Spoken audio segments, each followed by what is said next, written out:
빙하 시대는 언제, 어떻게 일어난 걸까요? 빙하 시대의 시기를 추정한 많은 학설이 있는데요. 우리는 그 답을 성경에서 찾아보려고 합니다. 무심코 읽고 지나쳤던 성경의 어느 한 페이지에 분명히 빙하 시대는 존재합니다. 오늘 강의를 통해 빙하 시대가 발생한 시기를 알려주는 아주 중요한 열쇠를 발견하실 수 있을 텐데요. 그 과정 속에서 성경 역사와 자연 역사가 맞물려가는 쾌감을 함께 느껴보시죠.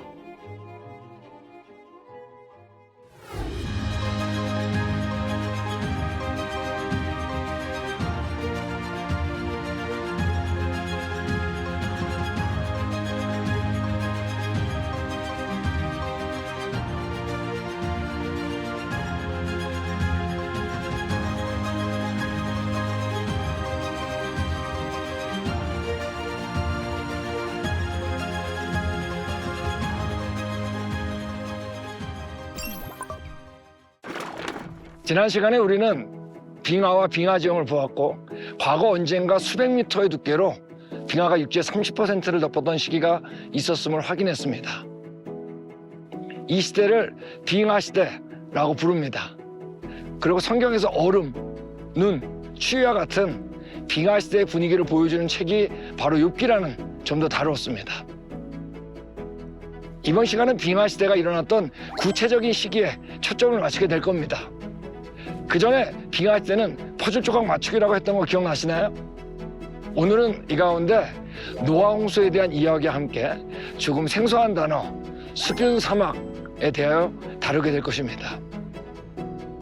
지금 제 뒤에 보면 김이 올라가는 모습이 보일 겁니다. 약 80도 정도 되는 온천입니다. 그 온천이 강물과 만나가지고 지금 이 강물의 온도가 약 30도 정도가 됩니다. 이 수변 사막 기간의 바닷물의 온도와 거의 비슷합니다. 그러면 오늘의 주제인 노아 홍수와 수변 사막에 대한 이야기를 시작하겠습니다.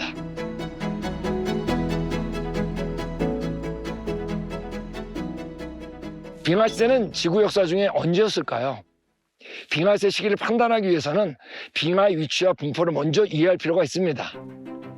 빙하는 모두 기존에 형성된 지형 위에 쌓여 있습니다. 앞서 다뤘던 빙하 지형을 기억하세요? 유자곡, 현곡, 호른, 권곡 이런 것들이죠. 이것들을 통해서 알 수 있는 것은 순서상 기존 지형이 모두 형성된 다음에 빙하 시대가 왔다는 것을 알 수 있습니다. 그러므로 창조과학자든 진화과학자든 양측 모두 빙하 시대가 과거 지질 역사 가운데 가장 최근에 발생한 사건이라는 것에는 동의하는 겁니다. 그렇다면 성경에서 보는 빙하 시대는 언제일까요? 빙하 시대가 실제했고 성경도 사실이라면 분명 성경 안에서 답을 찾을 수 있을 겁니다. 지난 시간에 다루었던 성경의 역사를 간략하게 돌아보겠습니다. 성경은 하나님께서 세상을 창조하셨다고 했습니다. 그리고 태초에 보시기에 좋았다고 했죠. 그러나 인류의 타락으로 인해 사망이 들어오고 가시덤불과 엉겅퀴가 났습니다. 그 후에 세상에 죄악이 가득 차서 하나님께서 심판하신 사건이 바로 홍수 심판입니다. 이 노아 홍수 심판, 이것은 빙하 시대를 이해하는 데 큰 도움이 되기 때문에 다룰 필요가 있습니다.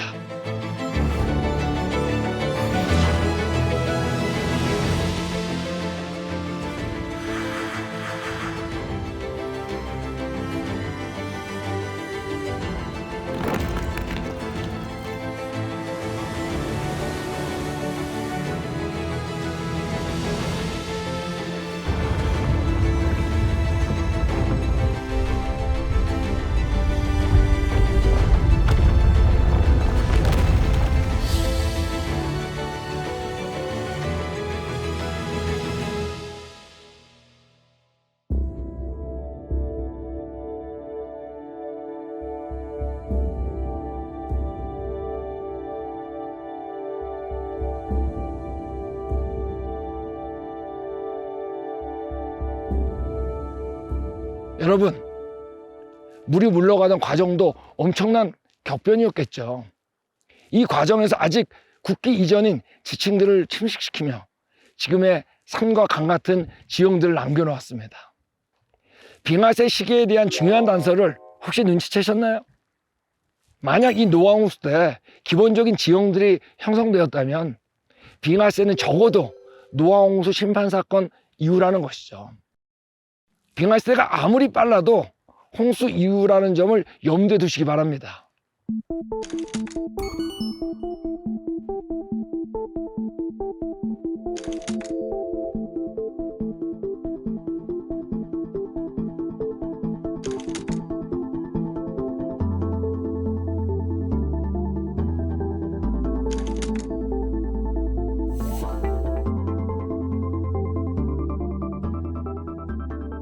다른 예도 들어보겠습니다.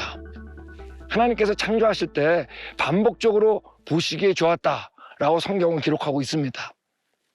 창조 세계는 아담과 하와가 옷을 하나도 입지 않아도 될 정도로 날씨가 좋았을 겁니다. 그러나 홍수 심판 이후에 처음 표현으로 춥다 덥다가 등장합니다. 하나님께서 홍수 직후에 방주에서 나온 노아에게 하신 말씀을 같이 보겠습니다. 땅이 있을 동안에는 심음과 거둠과 추위와 더위와 여름과 겨울과 낮과 밤이 쉬지 아니하리라. 즉 추운 빙하 때는 이런 성경적 정황상 홍수 이전에 일어날 수는 없습니다. 빙하세가 노아 홍수 이후에 발생했다는 점은 앞으로 계속 다루어질 예정입니다. 자, 그럼 이번에는 빙하세를 이해하는 데 중요한 단서 하나, 수빈 사막에 대해 알아볼까요?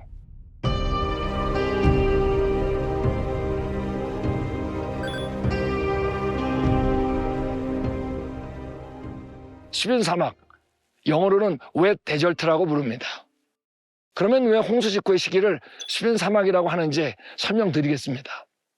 먼저 사막에 대한 이해가 필요하겠죠. 오늘날 사막의 분포도를 먼저 보도록 하겠습니다.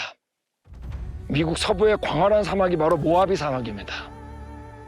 서로 연결되어 있지만 아래 멕시코 쪽은 따로 차우아우안 사막이라고 부릅니다. 이 둘을 묶어서 대분지, 그레이트 베이신이라고 부르기도 합니다. 남미에는 서쪽에 페루비안, 동쪽에는 카팅가 사막이 있습니다. 아프리카로 넘어가서 가장 유명한 사하라 사막과 남쪽에 나미브 사막이 있습니다. 아시아는 서쪽부터 아라비안, 투르케스탄, 대인디안, 그리고 고비 사막이 있습니다. 호주는 그레이트 샌디 심슨 사막이 있습니다. 지도에서 보는 바와 같이 사막은 드물다기보다는 지구상에서 가장 일반적인 지역입니다. 흥미로운 사실이 있습니다.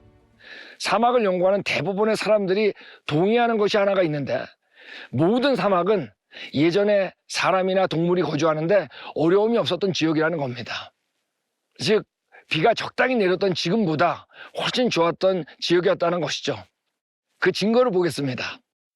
세계에서 가장 크고 건조한 사막은 사하라 사막이죠. 그러나 과거에는 이곳에서 사람뿐 아니라 물이 충분히 필요한 동물들도 살았던 흔적들이 있습니다. 사막 자체에 큰 배수망이 관찰됩니다. 코끼리, 기린, 버팔로, 영양, 코뿔소 뼈가 발견되며 바위에 많은 도구, 도자기, 동물, 심지어 낚싯바늘이나 작살 그림도 발견됩니다. The Great Sahara 책을 썼던 제임스 윌라드는 자신의 책에 다음과 같이 썼습니다. 사하라 사막은 선사시대의 그림들로 채워진 진정한 미술관이다. 증거들은 이곳이 선사시대 인구가 밀집된 지역이었음을 보여준다. 다른 사막도 볼까요? 미국의 캘리포니아, 네바다, 애리조나, 유타주에 걸쳐 광활한 모하비 사막이 속해 있는 그레이트 베이진, 즉 대분지는 오늘날에는 물이 거의 흐르지 않지만 언젠가 물이 풍부하게 존재했던 모습을 보여줍니다. 지금 파란색으로 보이는 큰 호수들이 보이죠? 이 지도는 지형학자들이 호수의 흔적들을 통해 추적한 호수의 분포도입니다. 이와 같이 사막은 예전에는 우리가 알고 있는 사막 같은 형태가 아니었습니다. 적당히 비가 내린 곳이 있었다는 분명한 증거가 있는 것입니다. 이 시기가 바로 수빈 사막입니다. 엄밀히 수빈 사막은 장소를 지칭할 수도 있겠으나 빙하세를 이해하기 위해서 어떤 시기, 즉 노아 홍수 이후 전 세계에 비가 골고루 내렸던 시기로 이해하는 편이 도움이 됩니다. 성경 역사에서도 수변 사막을 엿볼 수 있습니다. 창세기 14장에 보면 아브라함의 조카 롯을 구하는 장면이 나오죠. 여기서 유프라테스 티그리스 지역의 왕들이 소돔과 고모라 지역의 왕들과 싸우는 장면이 나옵니다. 이때 시딤 골짜기, 곧 지금의 여매에 모였다는 기록이 나옵니다. 또한 소돔과 고모라 지역의 왕들이 시딤 골짜기에서 그들과 전쟁을 하기 위해 진을 쳤다고도 기록합니다. 여기서 시딤 골짜기는 지금 사해 남쪽으로 보이는데 오늘날에는 너무 뜨겁기 때문에 결코 사람들이 거주하며 살 수 있는 곳이 아닙니다. 그런데 여기에 진을 쳤다는 말은 오늘날과 기후가 같지 않았던 상황이란 점, 이것을 말해주는 겁니다. 실제로 시딤이란 지명은 cultivated field, 즉 경작지란 의미입니다.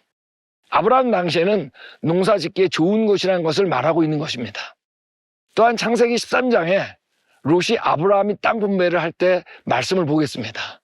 그들이 서로 헤어질 때 눈을 들어 요단 지형을 바라본 즉 소알까지 온 땅이 물이 넉넉하니 여호와께서 소돔과 고모라를 멸하시기 전이므로 여호와의 동산 같고 애굽 땅과 같았더라. 엄청난 표현입니다. 여기서 소알이 소돔과 고모라와 함께 언급되는 것으로 보아 사회 근처인 소돔과 고모라의 다른 명칭이거나 그 주변의 명칭일 겁니다.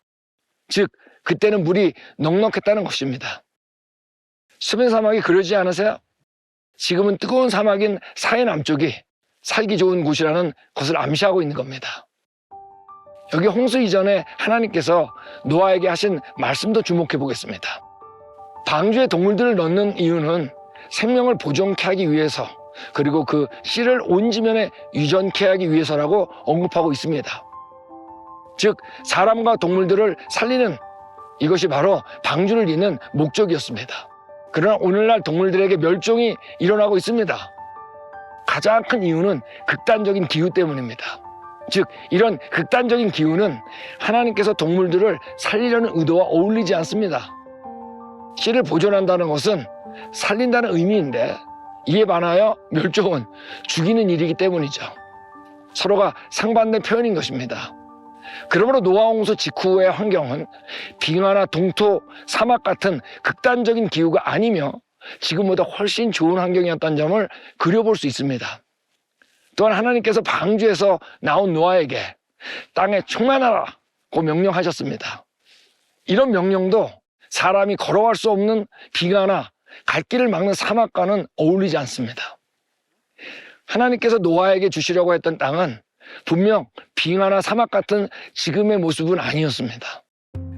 남극과 북극에서의 매우 차가운 공기와 적도의 더운 공기가 만나서 기압골이 형성되고 이때 폭우가 내리는데, 폭우가 내리면 어딘가에는 비가 내리지 않는 곳이 발생하게 됩니다. 즉 사막도 결국에는 빙하 시대 이후의 모습인 것이죠. 극단적인 환경은 노아 홍수 이후 수변 사막에 이어서 발생한 빙하 시대의 결과인 것이죠. 여러분 이제 수변 사막에 대해 이해가 되시나요? 지금은 사막이지만 이전에는 충분히 비가 내렸던 홍수 직후의 상황입니다. 수변 사막을 이해하는 것은 지금 다루고 있는 빙하 시대가 언제 시작했는지 이해하는 데 중요합니다. 여러분, 빙하는 영어로 글레이셔라고 합니다. 그런데 빙하는 바닷물이 얼어서 된 것일까요? 아니면 눈이 쌓여서 된 걸까요? 얼음을 넣고 물을 가득 채운 컵이 있습니다. 얼음이 수면 위에 드러나 있습니다. 그죠? 시간이 지나서 얼음이 다 녹아버리면 어떻게 될까요? 물이 넘칠까요? 결코 넘치지 않습니다. 얼음이 녹더라도 수면의 높이 변화는 없습니다. 이유는 물이 얼음으로 될 때 부피가 늘어나지만 얼음이 녹으면 다시 그 물의 원래 부피로 되돌아가기 때문입니다. 오늘날 해수면이 올라가고 있다는 뉴스를 접하실 것입니다. 빙하가 녹기 때문이죠.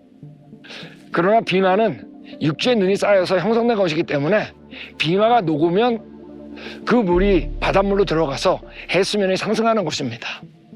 역으로 바닷물이 증발하여 빙하가 육지에 더 쌓여서 두꺼워지면 상대적으로 해수면이 내려가는 것입니다. 그러므로 여기서 빙하의 핵심은 눈에 있다는 것을 알아야 합니다.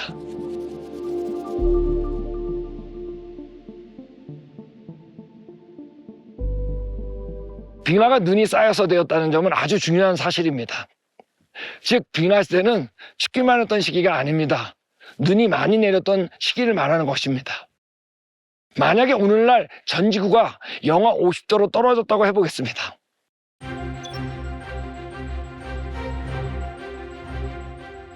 결코 빙하 시대가 올 수 없습니다. 왜냐하면 대기 온도가 낮으면 대양의 수온도 같이 낮아집니다. 그러면 증발이 적게 돼요. 대기의 습도가 낮아지게 됩니다. 대기 중에 습도가 낮으면 눈이 내리지 않습니다. 그러므로 이런 춥기만 한 조건으로는 빙하 시대가 도래할 수 없는 거죠. 그런데 많은 진화론적 전문가들은 빙하 시대 이론을 펼때면 낮은 기온에 초점을 맞추고 있습니다. 하지만 그 이론들의 내면을 조금만 들여다볼 줄 알면 무언가 문제가 있음을 발견할 수 있습니다. 자, 그럼 눈이 내리고 또 그 눈이 광역적으로 오기 위해서 어떤 조건이 필요할까요? 다음 시간은 빙하 시대가 올 수 있었던 조건, 바로 여기에 대해서 다뤄보겠습니다. 아울러 안 좋은 환경을 만든 빙하 시대는 왜 일어난 것일까요? 우연히 엄청나게 많은 눈이 내렸을까요? 아니면 홍수 이후에 우리 조상들이 또 하나님께 잘못한 일이 있었나? 다음 시간에 나눌 이야기입니다. 다음 시간에 뵙겠습니다.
우리가 하나님께서 자연재해를 통해서 우리가 여기가 아니다, 우리가 정말 하나님께서 완전히 회복할 더 좋은 곳이 있다, 이 소망을 더 주기 위해서 하시는 거 아닐까 생각합니다. 자연재해가 일어날 때마다 우리 크리스천들은 느끼겠죠. 여기는 아니구나. 그 마음은, 그 하나님의 마음은 읽을 수 있어야 될 것 같아요.